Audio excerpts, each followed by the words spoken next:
Hey, what's up, guys? Gemini, and today I'm going to be talking all about the 5th annual WWF Survivor Series, aka Survivor Series 1991, the Gravest Challenge.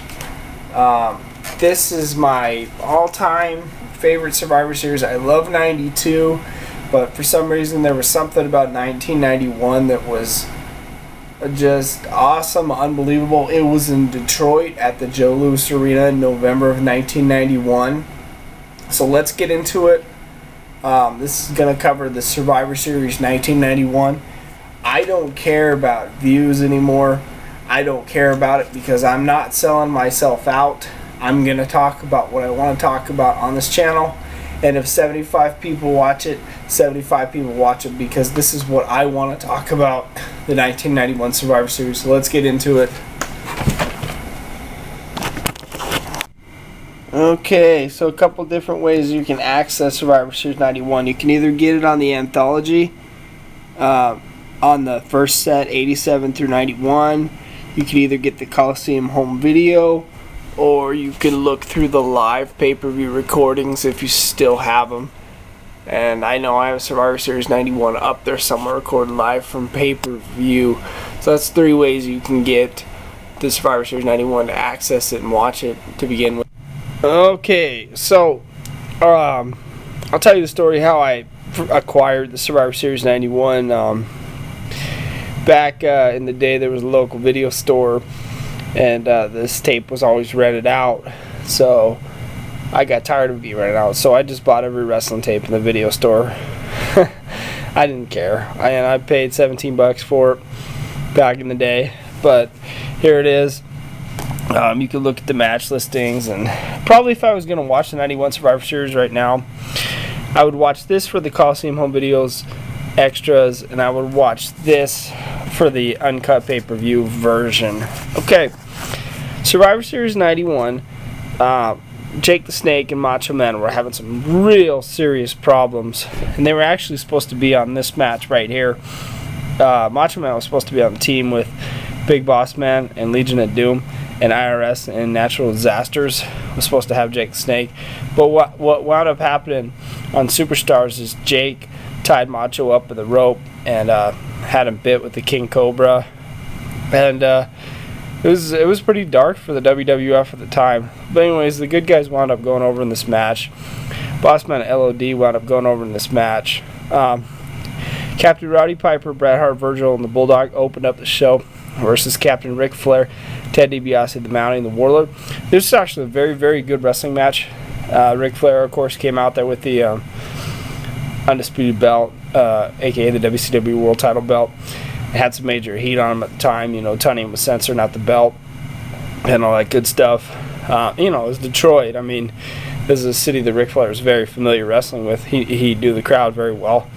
Flair knew that he can get some heat with Piper, and they did, and it worked. And of course, I was in the middle of doing my review, talking about that opening match of Survivor Series, and the battery and the camera ran out, so I had to run to Best Buy. But it's not all bad. I had to get a new battery, but I did get some Sonic, some onion rings. So let's get back to the review. Okay, now that I'm back with the recharged battery, I was talking about that opening match with the Ric Flair's team and Rowdy Piper's team. Anyways, Flair wound up being the victor in that match. Everyone else got counted out, and Flair wound up going over. It was pretty awesome, but this wasn't the last we would see about from Ric Flair on this night. Okay, in other matches, you had the Rockers and the Bushwhackers versus the Nasty Boys and the Beverlys, and the heels wound up going over in this match. Nasty Boys and the Beverlys. And Shawn Michaels and Marty Jannetty started having some real problems. And if you remember, it wasn't more than 2 months later where Shawn actually turned on Marty in the barbershop. So you go to your WWF title match, Undertaker and Hulk Hogan in the Gravest Challenge. And I think at the time, I mean, Undertaker was hot, but I think everyone thought that Hogan, of course, was going to win.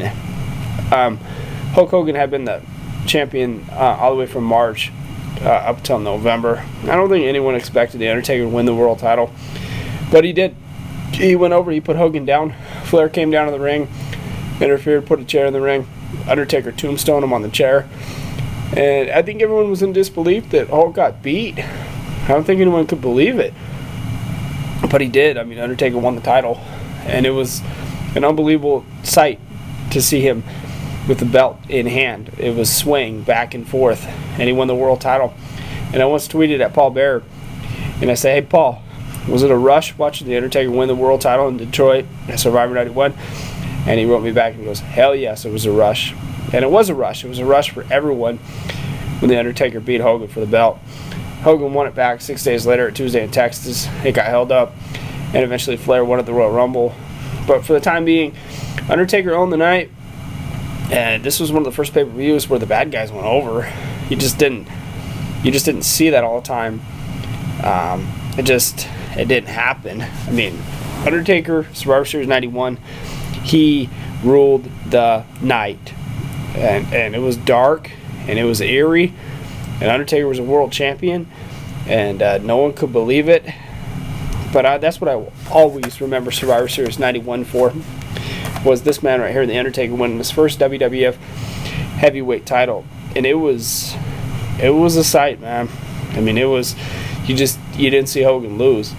I mean, Hogan up to that point had lost like one match in 10 years to Warrior at WrestleMania 6, but you just didn't see people beat Hulk Hogan. It just didn't happen. The Undertaker did it, and he became a world champion, and that solidified him as a huge player in the World Wrestling Federation. And it was a Gravest challenge. Undertaker really gave Hulk a beating in that match. In the end, like I said, Flair came down, threw a chair in the ring, and Undertaker tombstoned him on it. But also other notable highlights on Survivor Series 91, Jake the Snake came out and cut a promo up on stage. Macho Man and him just had a feud. So I'll always remember Survivor Series 91 as being the first true heel go over on live pay-per-view. You didn't see the bad guys win very much, but being Detroit and being kind of a rough city, it kind of made sense to have the heels go over. You see it all the time now. Bad guys win all the time now, and pay-per-views like Orton at SummerSlam. But back in '91, you didn't see the bad guys go over too much. But anyways, Undertaker was the man on that night. This has been my review on Survivor Series 91. An absolute smash, a hit. And I'm Gemini. Thank you. Okay, just to finish this up real quick, got about a minute left. If anyone wants to talk to me about Survivor Series 91 on Twitter, you can hit me up at Gemini888, and I'll talk to you about Survivor Series 91 at any time. I forgot about one match: Jim Duggan's Slaughter, El Matador, and Texas Tornado versus Mustafa, Berserker, Barbarian, and Skinner. And Hacksaw wound up going over in that match. We'll finish this up. Survivor Series 91, best Survivor Series of all time. 92 was tied. So they're both the best of all time. Gemini, thank you.